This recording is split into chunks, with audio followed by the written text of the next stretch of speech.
I will give a little bit few words about myself for those that are not familiar with my history or our company. So I'm Israeli guy, originally from Tel Aviv.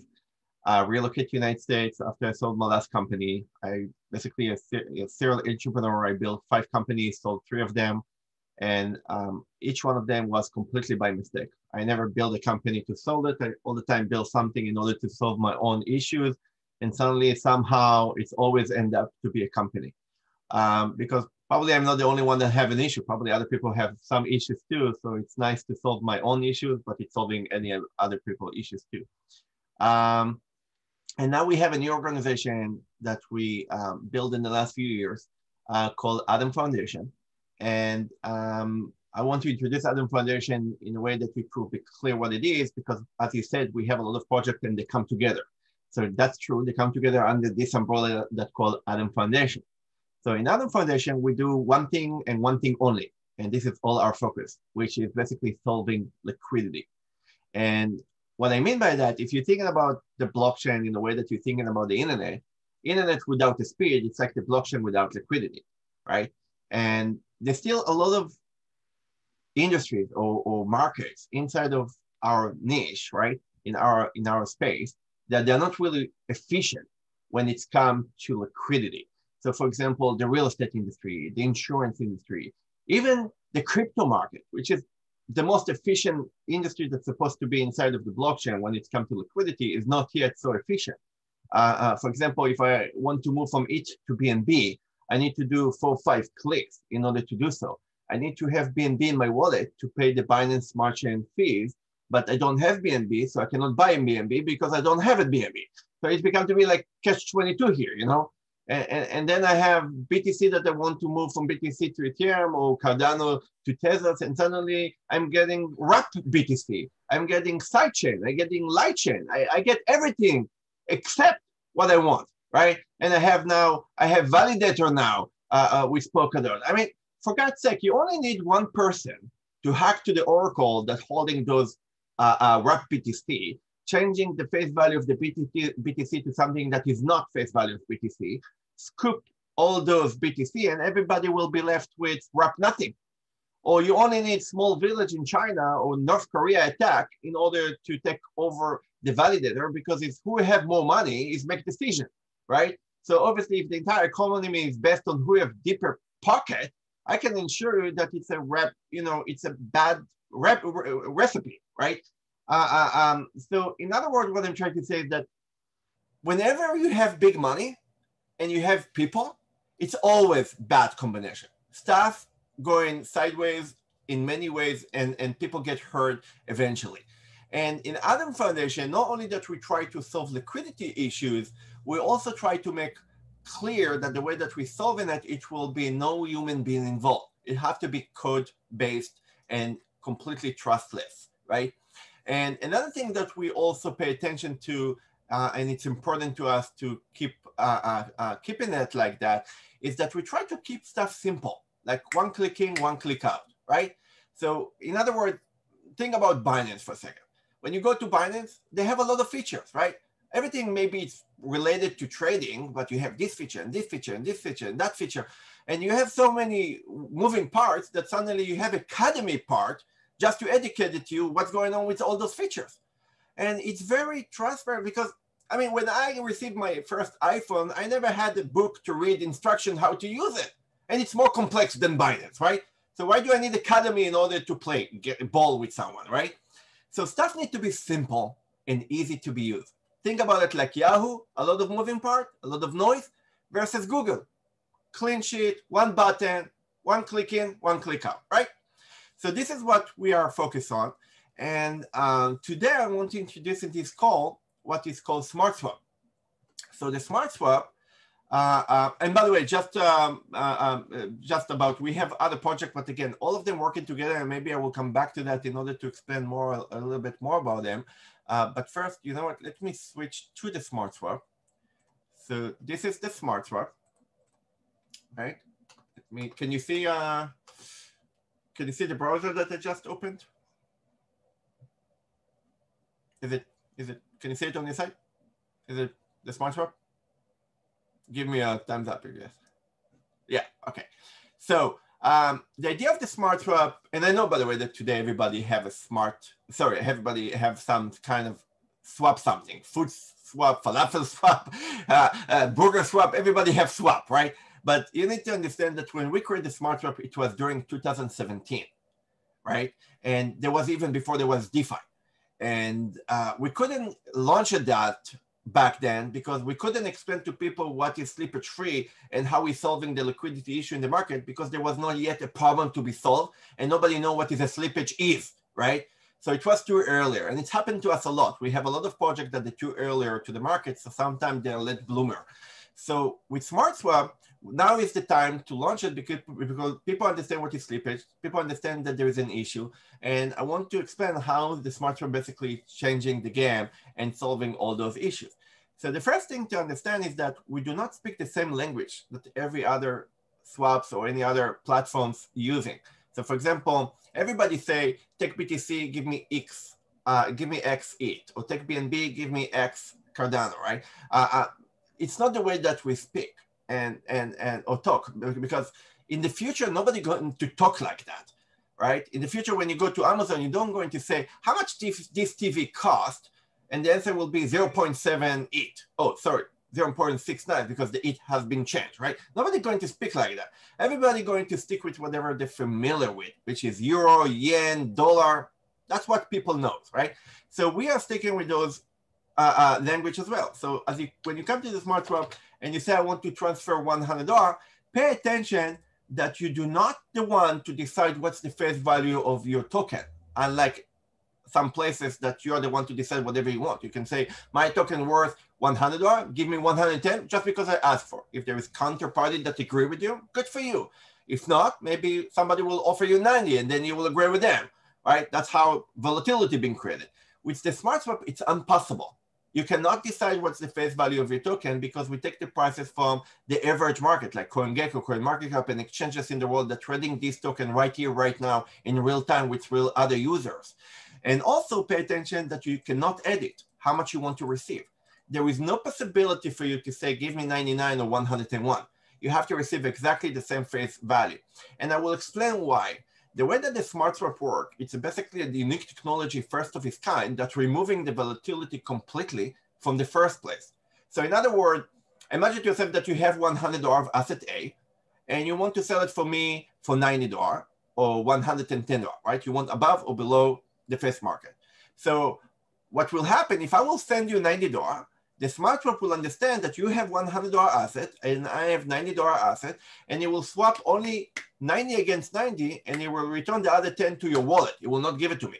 If I will send you 110, it will swap 100 against 100, and then it will return to my wallet the other 10. It will not let you to receive 110.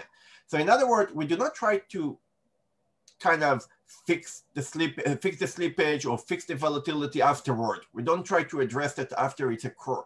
We actually prevent that from the beginning to actually happening. So there's no slippage. And the way that it works, I will show you here. Let's say I want to swap one ETH to BNB. Sorry, $1 of ETH to BNB. So pay attention that I do not have BNB in my wallet. I'm paying the BNB fees with my ETH. And the other way around, I pay my ETH with the BNB. And that's how it's supposed to be. And when I do that, pay attention that I don't need to click claim, or I don't need to provide another wallet to where I want you to send the other token to. So I just coming in and shoot one click, and that's it. It's done. It's over, right? And the moment that the transaction will move from one side to another, I will click over here to show you basically the transaction on the Binance scan and the Ether scan in order to show you that I really send it and receive real BNB and no wrap between, okay? Now, another thing until that will happen, it's important to understand that not only that it's a slippage free, we actually reimburse the user 100% for the gas and the fees. So what that means, it's very important for us that the user will not end up paying anything, okay? And when we're charging the 0.3% for every time we're swapping, unlike Uniswap that given it to the LP provider, we don't do that. We give it back to the public. We're using the 0.3% in order to buy smart tokens from the market and burn them. And actually, when you're sending transaction and you pay the gas and we're charging you for that, we're using like a carpool. You know, when you go to Uniswap directly, you have your wallet and Uniswap and you pay, like, let's say $40, $70 or $30 or $20. But if you joining, imagine that there is a lot of people that want to swap in the same peers, right? So we can, it's like instead of you driving the car alone, imagine yourself that there is a bus. So obviously we can reduce the cost for everybody, and there's more money coming in to burn more smart token in the market. So basically for every transaction on the same block, we're making more money than we reimburse you. We don't make money. The smart community people make more money than they reimburse you. And then, right? So then what's another thing to understand is the liquidity. So let's talk about liquidity, because as you remember, we are in the game in order to solve liquidity. This is what we do as a company, right?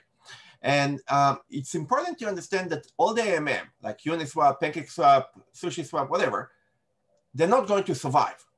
And I will tell you why. And the reason is because they're not scalable. What I mean by that they're not scalable is that if you have an AMM, right, with a pool, you obviously want to play ball with those that have a lot of liquidity, right? Because there is a minimum slippage. But you need to understand that once the market will be open to the mass adoption, you will need to park almost the entire money in the world in order to minimize the slippage for the entire world to play. And I'm not sure that there will be people left with money to play if everybody will park the money in. But that being said, I don't see my grandmother parking anything, not even in a car, right? Even that she will not park. So nobody going to take money and start park money on Uniswap or PancakeSwap. Regular people do not understand that stuff. They don't want to understand that stuff. Even though the Nasdaq is open for everybody, they don't go and play. That's not what they like. They don't want it. They just want to wake up in the morning and have a simple life. And what I'm saying by that is that all the billions of dollars that you see right now on Uniswap or PancakeSwap, it's nice because it's small change. It's only a few billions, but it cannot scale to trillions. Make sense? Right? Yeah, totally. So that's why there is a ceiling, how much the DeFi industry can really scale, and it's going to hit that ceiling. I mean, the moment that it's going to scale, that will be the moment that it's going to go down because the slippage will go crazy, right? Because then there will be more users coming in, and then the slippage will go even deeper and deeper because you don't have a lot of money into the pool to reduce the slippage, right? So it's nice now it's going, but in some point it's going to reverse himself and the slippage is going to be open, right? Now, I want to show you a different approach that we build with the smartswap that basically bringing to the table immediately unlimited liquidity. Actually, from day one, the smartswap will have unlimited liquidity from the entire different industry combined. And I will show you how, right? So first, let me show you the transaction here. So you can see here that I moved from the Ethereum side from this testing wallet A80, right? And then when I'm clicking on the Binance merchant side, you can see that I received to the same wallet BNB, right? Nothing else. I didn't claim, I didn't click, I didn't pay any BNB for my wallet. I just send it, receive BNB. Make sense? Now, let me explain you how the unlimited liquidity really worked. Imagine to yourself a simple two pools, right? And let's simplify them. $1 million and another $1 million. One ETH and one BNB. We have two pools, right?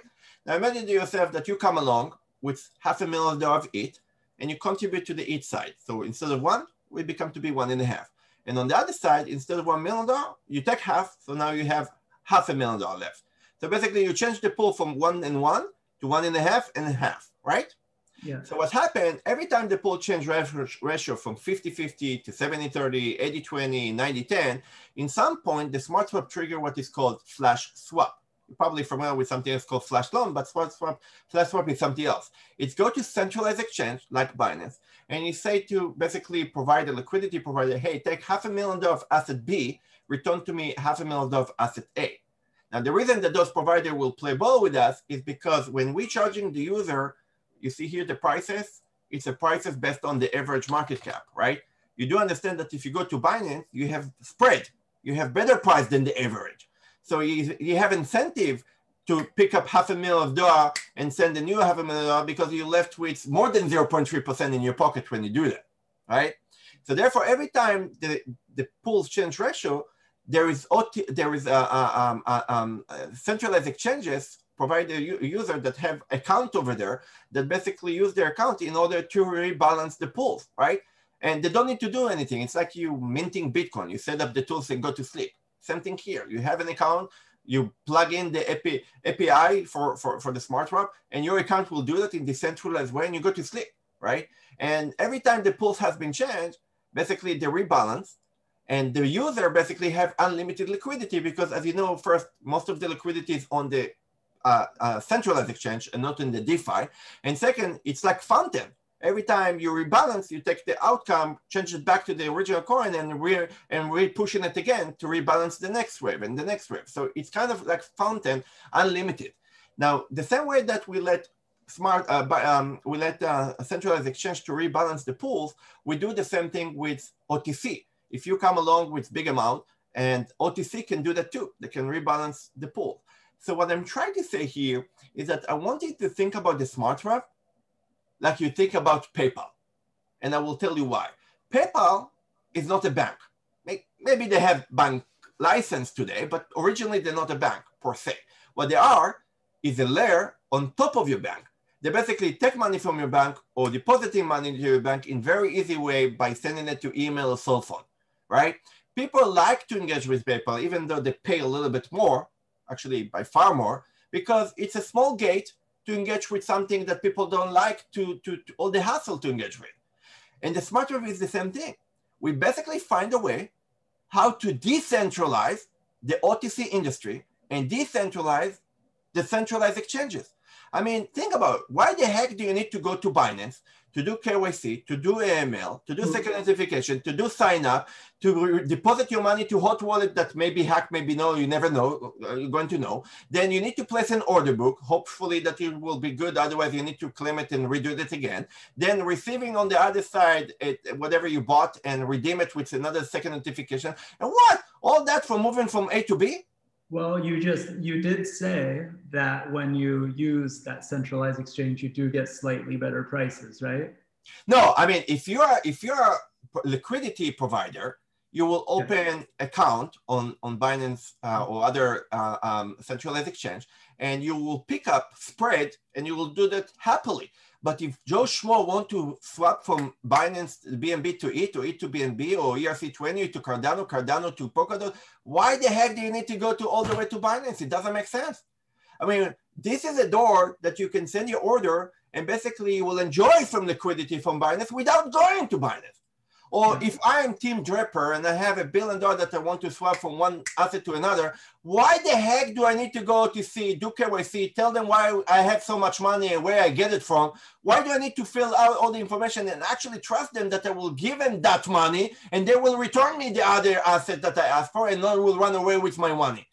Why I cannot stay anonymous and push with my own wallet 1 billion zillion, and then it will rebalance behind the scene by OTC industry without me even engaging with them?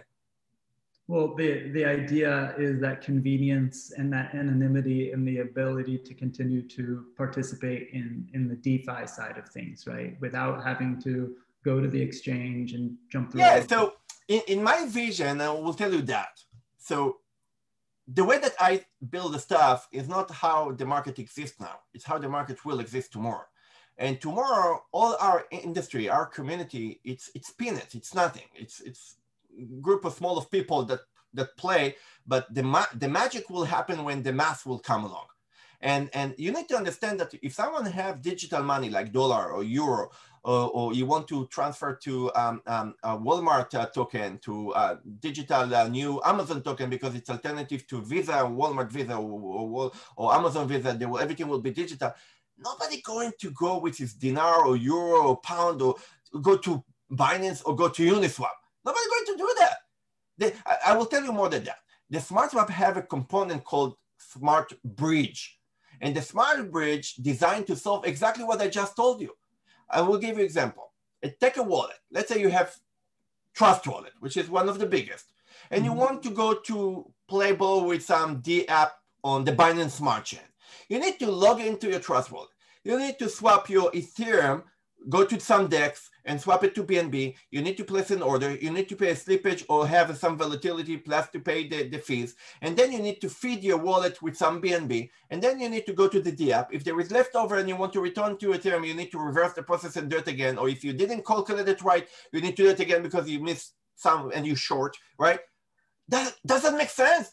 I mean, if you go to Dubai, are you really going to create a new credit card to pay dinar, or are you going to go with your own credit card, pay dinar for them, and when you come back home, you've been charged by dollar? That's how it's happening. It's under the hood. You don't even know what's going on. It's supposed to be there without you even noticed. And what we created with the smart bridge is a layer that is going to be on top of wallet. We're not going to create wallet. We're not in the game of having wallet. It's not our purpose. We are in the game to solve liquidity. So if you have a wallet, why you need to act like you act today? Take the smart bridge inside of your wallet as a feature integrated. And then what will happen when the user will go to some, let's say if we'll go to some different country and you want to pay with the digital one, you know, like you have in your cell phone and you put your cell phone next to some machine to pay. It may go directly from your wallet. So you can pay with dinar, digital, and it will be charged with digital money. And basically you can pay with BNB and you can pay with Cardano and you can pay with Tezos. But behind the scene, you're still holding it or BNB or Bitcoin. You can hold one token as a holder, but when you pay, the project will get whatever you need, but you will pay with your native token that you're holding in your token, in your wallet. You don't need to swap anything to anything. It's need to be simple, like you don't see it. Yeah. Make sense? And yes. And that's what I'm telling you here is that we didn't create a swap. I know that swap is now today a famous word, but what we created here is the foundation of the entire economy, right? We can actually, and especially when you see how many blockchain you have today, right? It's nothing compared to the number of the blockchain that you have tomorrow. You have nice blockchain today, you have better blockchain today, you have super blockchain that is above the other blockchain because it's kind of connecting the other blockchain, and then somebody will build super duper, and then somebody will build super duper super. So it's like a race of nuclear that countries try to, every time try to beat each other. It's never going to end. And that's fine, it's okay. But why the heck me as a user need to hold so many tokens when I want to go to different DApp? Why me as a DApp, I need to launch myself on so many blockchain just because I want to engage with so many communities? It doesn't make sense. Choose your blockchain. If you like Tezos, go to Tezos. You like Cardano, go to Cardano. Wherever you like, pick one from the own reason and stay there. And then when user will come along with his Bitcoin or Ethereum or whatever, he will pay you with whatever you need, and he will not need to even know what you need. He doesn't care. It's just go and pay you because he have it and you need something else. You need Tezos, you get Tezos, he will pay with it. End of the story. Yeah. And nobody need multiply headache. Yeah, well, that's how global payments should work, right? That's how it's supposed to work. So what I'm telling you, the smart swap is not really a swap.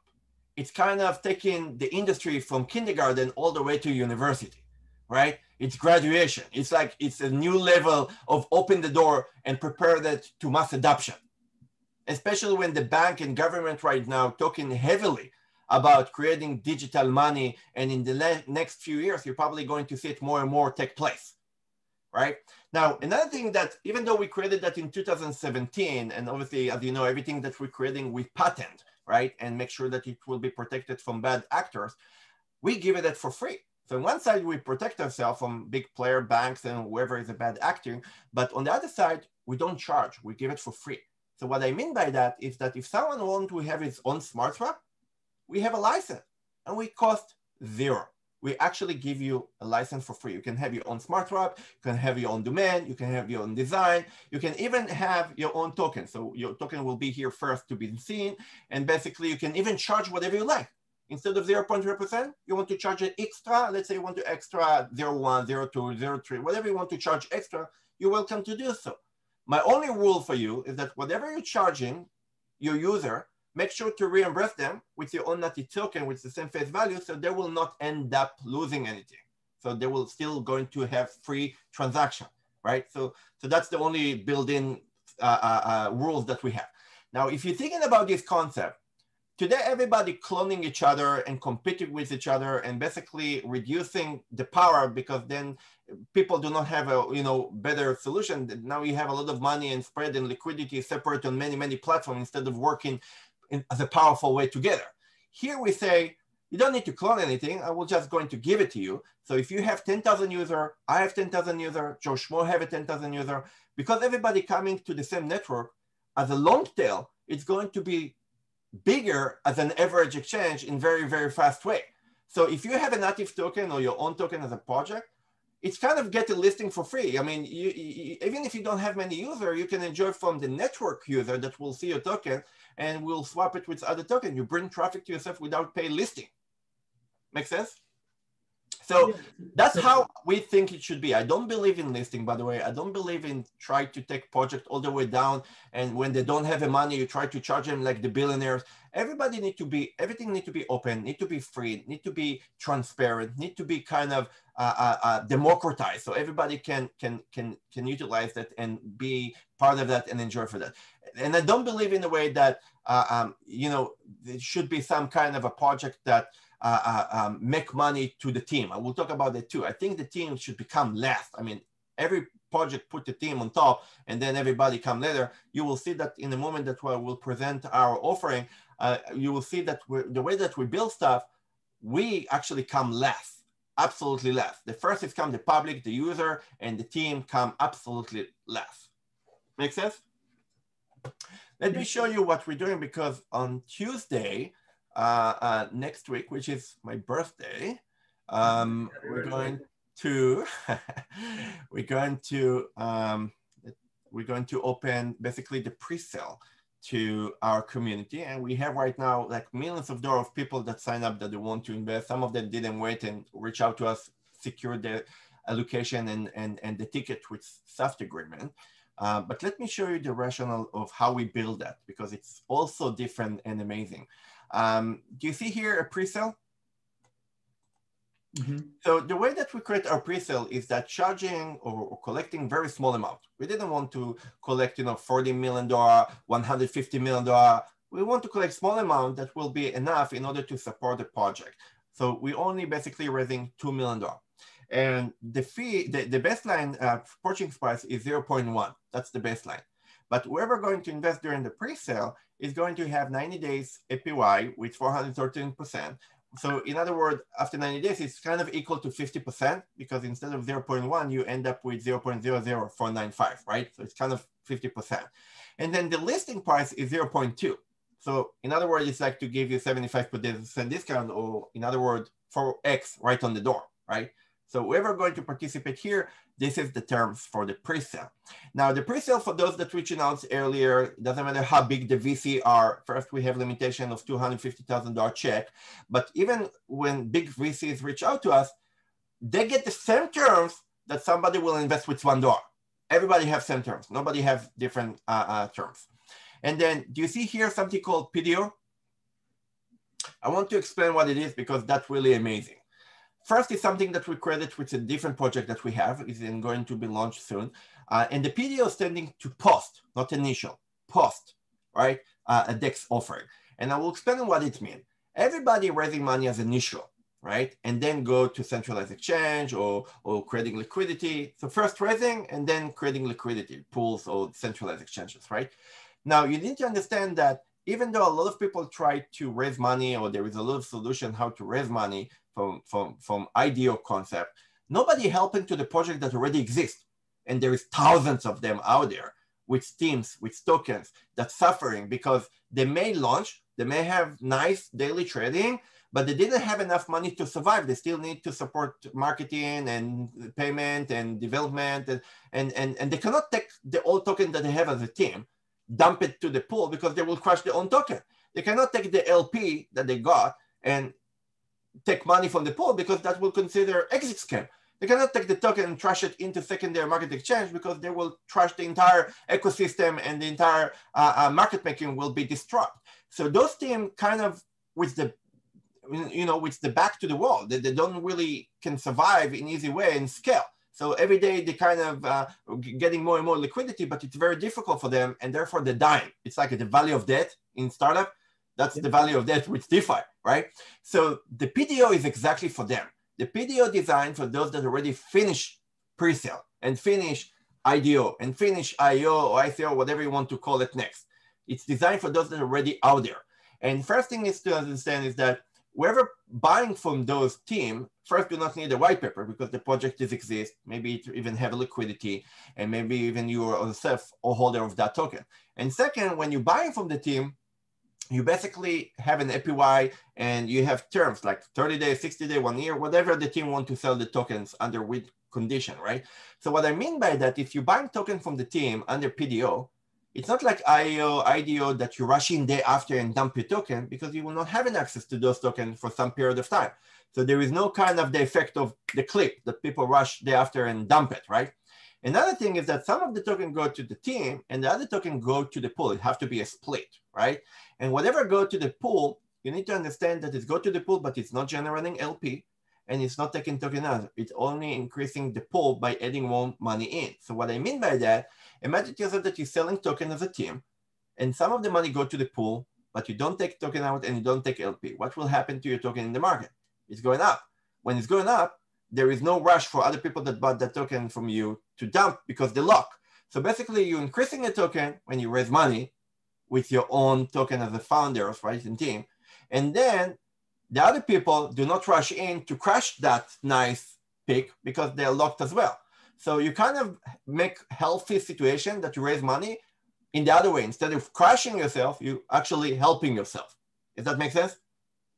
So yeah, just to clarify, when the person buys the token in this way, they have some kind of vesting, so they don't get it right away.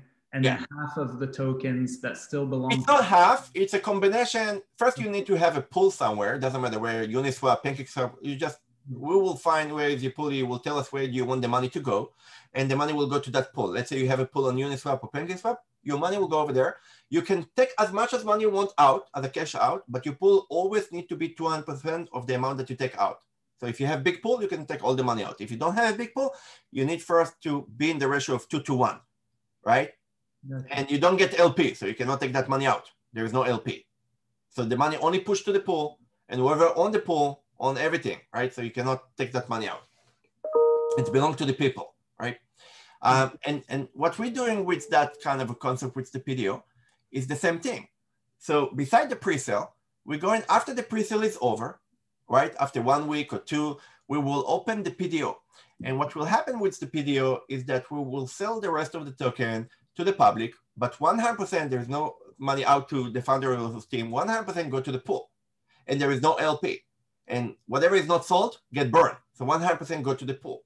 So what I mean by that, imagine yourself that this pre-sale have 90 days because they cannot engage with the token.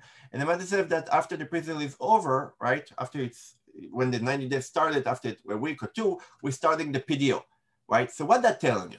They're telling you that when this group will be engaging with the token from 90 days from now, this group will still going to be locked for additional a week or 2, right?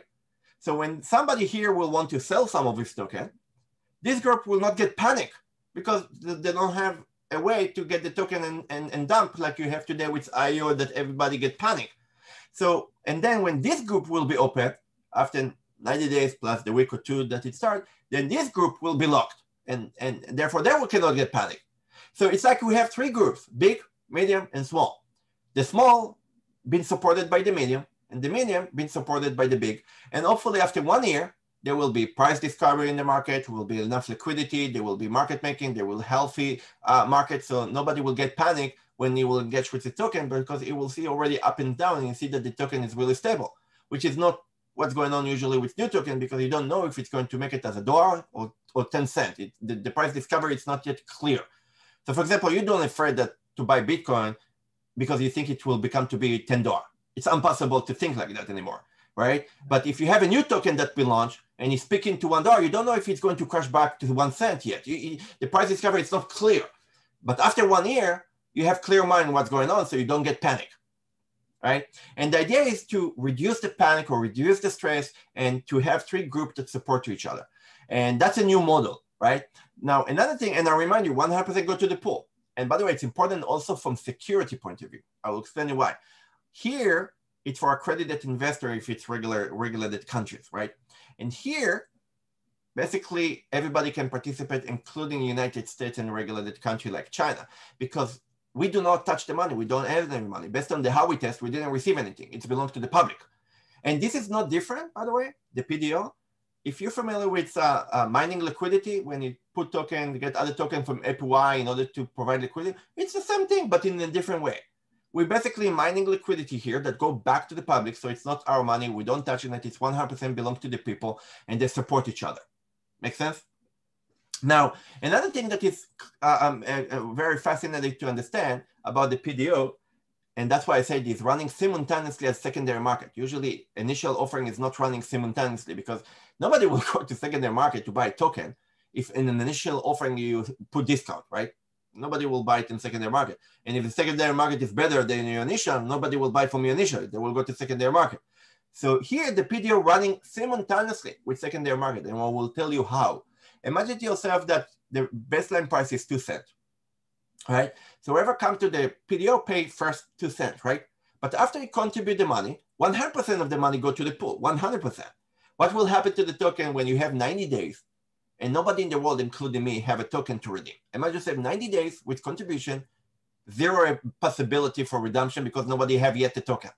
The price only can go up, right?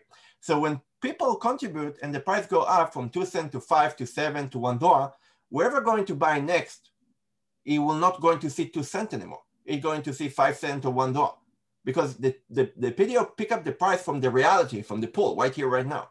If people redeem and the price go from $1 to 98 cents, he's no longer offering $1. Now he's offering 98 cents. So the idea is that the PDO pick up the price from the market and is offering APY. So it makes sense to you that if you don't want APY in 90 days close or 1 year close, you will go to secondary market, right? Because then you have a freedom to sell and buy on daily basis. But if you want to park and get APY, it makes sense to come to the PDO because secondary market do not give you APY, right? And that's how you create basically liquidity that's supporting each other and increasing the value. And I can whisper you because it's a math. Nothing is prediction. Everything is basic math, especially when you have a pool, you can run the number. I can tell you that if we start with 2 cents, and here there will be $1 million, not 5, $1 million that will be contribute. The value of the token here will not be 5 cents. I know that I put small amount because I don't like to put bigger amount, but by the math, if there will $1 million contribute here, the value of the token in the market will be $2, not 5 cents. It will be $2, right? And I can tell you right now that, like I said, we have like $2.4 million waiting this orders just for that, for the PDO, right? So it's going to be very fascinating to see how it's going to play versus the traditional IDO, IEO, and all the rest that all the time crashing. It's very fascinating to see if we've been able to create a new of this kind model that is acting better. Now, pay attention here that there is no treasury. You see that? 0 treasury. And you see that? There is no team and founder tokens. You see that too? What that means is that there is only a router. And what I mean by router is that when the project been created, the Alon Foundation received a little bit close to 20% token as a router.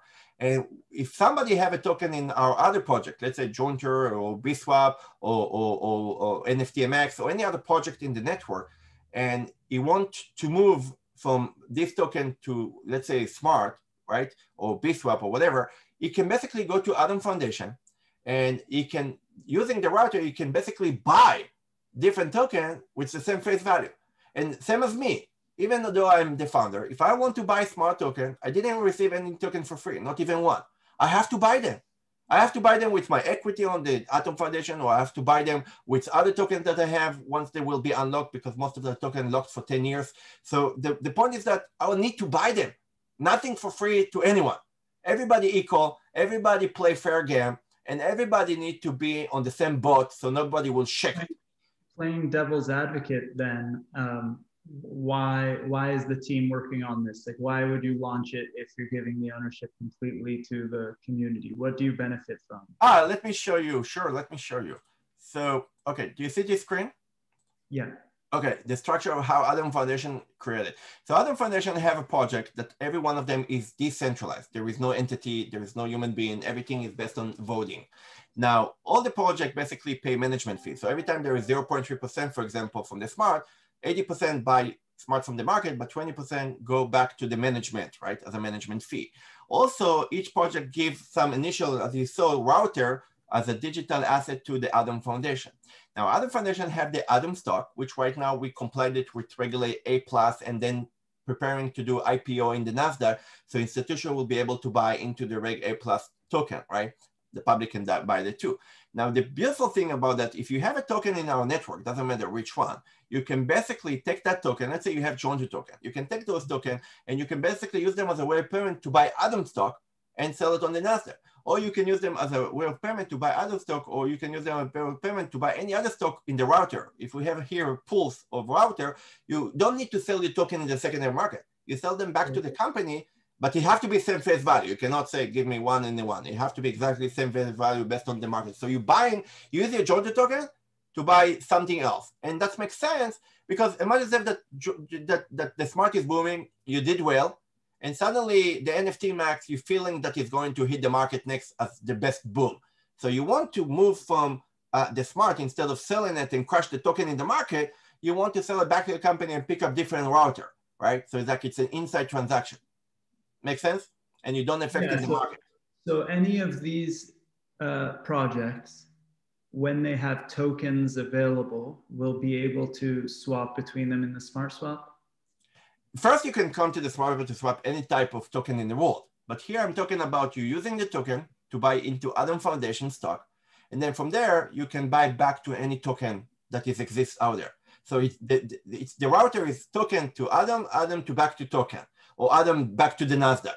So, but my point of view is that as long that you're in the network, you have the freedom of diversification. You can change your mind. You can move from A to B, from B to C. You have more freedom than put all the eggs on one basket, because you know what is project? It's statistic. It's a game of numbers. It's like startup. Some of them fail, some of them make it, some of them make it nice, some of them make it very nice. So if you have a lot, maybe one of them is the best and the rest is less, at least as long as you have the possibility to enjoy from unicorn if one of them make it successfully very high. I mean, it's good to be part of kind of a hedge platform. It's reducing your risk and diversify your possibilities. Yeah, I mean, from my perspective, right, I'm an investor. I invest out of a fund, and that's part of our strategy, right? We have a fund. Yeah, of course. That's a strategy of a lot of investors to spread the risk between more than one potential startup. I have no idea from a legal compliance standpoint, but would you guys make some kind of basket of all of your tokens? Or is that so it's everything in smart contract. There's no human being. So you don't come to me and say, take my token, give me something else. Don't touch it. You come to the smart contract and you're swapping basically from any token. First, you have your token, you can go to the smart swap, to the market and swap with Joe Schmo in the market. But if you want to swap it is the inside, right, with Alon stock, you can do that using the smart swap. Or you can do that using the smart swap in order to move from Alon to Free Crypto or NFT or any other project that will be launched by the end of the year or next year. So for example, Jointer is the first project that we come up with to the market. It's late bloomer. We're expecting that to be boom next year or by the end of the year because it takes time to build it. Right now, we only accomplish one step out of 5. It's like so massive project. It's like Cardano, Polkadot that takes time, right? But eventually, the moment that it will make it, most likely the Jointer will be the biggest of the entire portfolio that we have over here because it's like a decentralized REIT that's changing the game and basically democratize the entire commercial real estate industry. So why I'm saying that to you? Because the moment that we'll have is also digital asset that we're buying from properties, right? Because just quick understanding, when we acting as a jointer, we don't tokenize property. We buying tokens for properties that have been tokenized by other provider, like Securitize, Polymet, whatever, right? We are the buyer. We're buying those tokens and we're holding it like a REIT. And then we basically selling that either to accredited investor or to the crypto market, which two ways. So what he's telling you is that Alon Foundation going to hold tokens and digital asset and also tokens that belong to properties, right? That will be the portfolio. So what that means? That means that if you have a token, let's say you have a token called Smart and it's worth $1 in the market and suddenly the market is changing value, right? You know how the market is up and down every time there is a cycle, right? You need to be cuckoo to sell your token for half price with this kind of structure. And I will tell you why. The moment that you will sell at half price below the market because you get panic, sophisticated investor will pick that up, right? And you will convert it to Adam stock, and you will get basically Adam stock that represent all the digital assets, including the real estate. So it's kind of receiving 50% discount over a building. So in other words, all those tokens that you see here for the first time have a floor. You know, in the Bitcoin or other cryptocurrency, there is no floor, but there's no ceiling either, right? It can go down, it can go up as much as you like. But here there is a floor because building real estate are not going to dive in the same way that crypto diving, right? They're not going to dive together. They're going to balance each other. So it's kind of creating a floor for cryptocurrency. Does that make sense?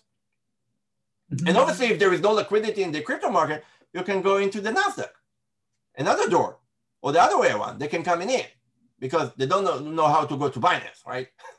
So they can buy into something that basically has exposure to crypto, like an NFT, without having an NFT. It's like a backdoor for NFT. So why I'm saying NFT? I mean ETF.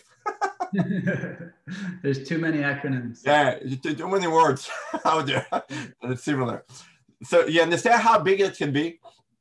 It really can change the game. And we hope that it will be kind of something that will scale to a very high level. And by the way, our approach when we're building stuff, it's important to understand because I've been asked about that more than once.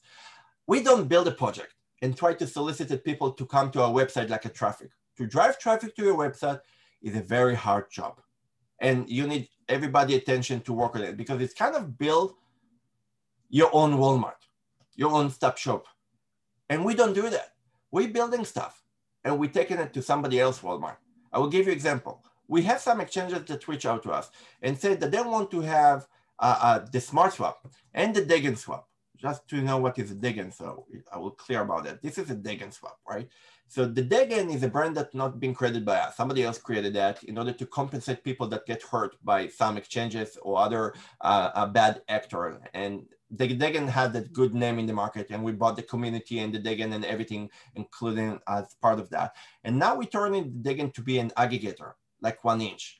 But it's not going to compete with 1inch. It's going to be an affiliate of 1inch. So what I mean by that is that when you come to the Degen and you want to swap, you will see the same prices as 1inch because 1inch is going to do the transaction eventually. But here we're going to reimburse you for the gas and the fees, right? And also you will have one-click swap BP20 to ERC20, so you don't need to do transaction on 1inch. So in other words, it's like, you know how you have a website that you're about to buy something and then there's a pop-up from some companies, for example, Rakuten, and say to you, hey, I see that you're going to buy something. Do you want 2% money back? Yeah, sure. I mean, you're going to buy anywhere, right? Why not to pick up some percent back? So the idea here with the Degen is that since there is a lot of traffic everywhere and anywhere, we're just going to do piggybacking and just give to the user better terms than what they used to. And that's the idea of the Degen. Now, what I try to say about it is that there is a lot of centralized exchange today that's suffering from new development like DeFi. Because think about centralized exchange, it's like casino. They don't want you to leave. They want to bring the entertainment and the food and everything to you so you will stay home. But now people take money and go play on DeFi, on Uniswap. So it's hurting them. So what we're building is a solution to take our solution built in. So we have few exchanges that sending us a contract to take the Degen, which is aggregator for the entire DeFi, and to take the Smart, which is slippage free, and they want it to be built in inside of their centralized exchange. So people do not even need to have a wallet to log in. And if you think about it, it makes sense because imagine that I'm centralized exchange with a lot of Ethereum, but not much BNB, a lot of Ethereum. There is no incentive for BP20 project to come and list and pay because you don't have a lot of BNB traffic. But with the smartswap, because I have billions and zillions of it, it's the same thing like I have BNB or Cardano or Tezos. Who cares if I have it? You will get it. It will swap behind the same and you will get Tezos or Cardano or BNB as you need, but the user will still pay with it. Yeah. So that can bring user project to this centralized exchange, and it can keep the user in the centralized exchange from leaving. Yeah, I love it. We've actually only have like 5 minutes. I want to ask you like 2 quick questions because you've answered most of the questions already anyway. But one thing I want to throw out there, because you mentioned 1inch powering some of this stuff, and then you also mentioned being fair. There is a little bit of backlash against 1inch. I would suggest, if you can, using something like Total or even 0x, because they'll give you the it doesn't matter who is the. Well, it does matter. It doesn't matter who is the aggregator. Matters, because 1inch shows you a price and you'll get that price. 0x or Total, when you get the positive slippage, you get the positive slippage. With 1inch, they keep the positive slippage as profits. So you will get more because of Total versus 1inch. Just throwing that out there, because it's something that people don't realize on face value, talking about face value. You know, now that you mentioned that, you give me an idea that I will integrate maybe all of them and give you the best out of the three. How about that? You should, but the face value they show is different than what you get in the end. And so 1inch plays games and shows you a little more so that they win the swap sometimes, even though you'll get more with the other ones. So you have to be careful. But you'll be careful. I know you'll fight for the user. So I didn't know that fact that they play with you. I didn't. So, but they're finding ways to compete, which is why if you use something like MetaMask, although they charge a fee on top of it, you'll notice more of the swaps go through things like Total now than 1inch. But when they first launched, it was a lot of 1inch. I will investigate. Anyway, we shouldn't go down talking about other people. But one of the quick questions, because this is supposed to focus on the SmartSwap stuff, you have a bunch of projects, right? And people, a few people in the community asked where they were a little worried that is SmartSwap going to get the attention it deserves because you. Yeah, so a very good question, because, okay, I want to be clear is that we do not want to build a project and now do marketing and drive people in and traffic and all that like regular project. What we want to do is build project and go to centralized exchange where there is already traffic and put it in. In other words, think about Alon Foundation like a company with product and manager product, but we don't build a Walmart. Why the heck I need to build a Walmart? There is a Walmart out there. All I need to do is put myself on the shelf. Other projects compete with those Walmarts, so they cannot do that. But we feeding everything that we're doing, including joint auction, is built in inside of exchanges, so they can have directly user from the exchange and from all those tools. I don't need to build anything when it's come to marketing. I just need to build stuff. And I mean, one deal with exchange, right? It's like you conquer, big community. Why do I need to go to those community if there is already millions of users on those centralized exchanges already? If that makes sense? It's a different approach. And you know how many companies have a lot of product that they put on Walmart? So you said to them, how can you have more than one product? I mean, you don't fear that you will not have different product attention? No, companies have more than one product, not in the blockchain, because if each one of them try to be its own home base, here we try to work with exchanges and other players that already have traffic. And we just want to, I mean, the smart bridge. I don't want to build a wallet. You know how much attention is to build a wallet and gain traffic to the wallet by user? Why the heck? I want to give it for free for Trust wallet. I want to give it for free for MetaMask. I want to give it for any wallet in the world for free, so they will have more users, enjoy from the spread, enjoy from the fees, enjoy from everything. I'm not in the game to make a buck here. I just try to solve liquidity and give it for free for everybody. And that's it. That's all we did. We need to build good tech, and we need to take that tech and push it into Walmarts, and we're done. That's what we need to do. And obviously, each project works with each other in a way that is powering each other. That's the concept. It's a different concept, but it's a winner one, because you can see in the industry, in the real industry outside of the blockchain, that it's working to put yourself in Walmart versus build one.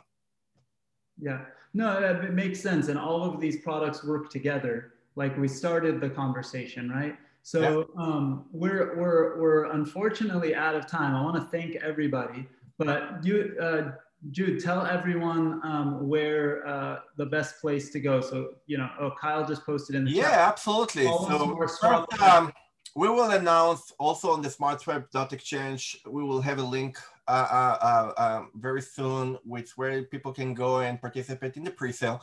If someone doesn't want to wait for the pre-sale to be open and you want to secure because you have big allocation, you can reach out, and like any other VCs or big player, you can basically have a SaaS contract directly with us. The terms for everybody is equal, so it doesn't matter. It's just if you want to basically secure a big amount. You can reach out to me on LinkedIn. You can reach out to Kyle on LinkedIn. You can even contact us through the smartswap.exchange with the link, and we'll try to reach out to you if you have big check and you say that you want to invest big check. That's pretty much it. Awesome. Thanks everybody for joining. If you're live in here, check the chat. And if you're not watching live, see below. There's links to everything. Thanks everyone. All right, everybody say thanks, Alon. You are amazing. Thank you. Thank you. And Kyle, you have the ability to turn off the recording now. I've got a sneak. Okay. Thanks, Alon. This was great. All right. Cheers. Bye-bye. Thanks, Jude.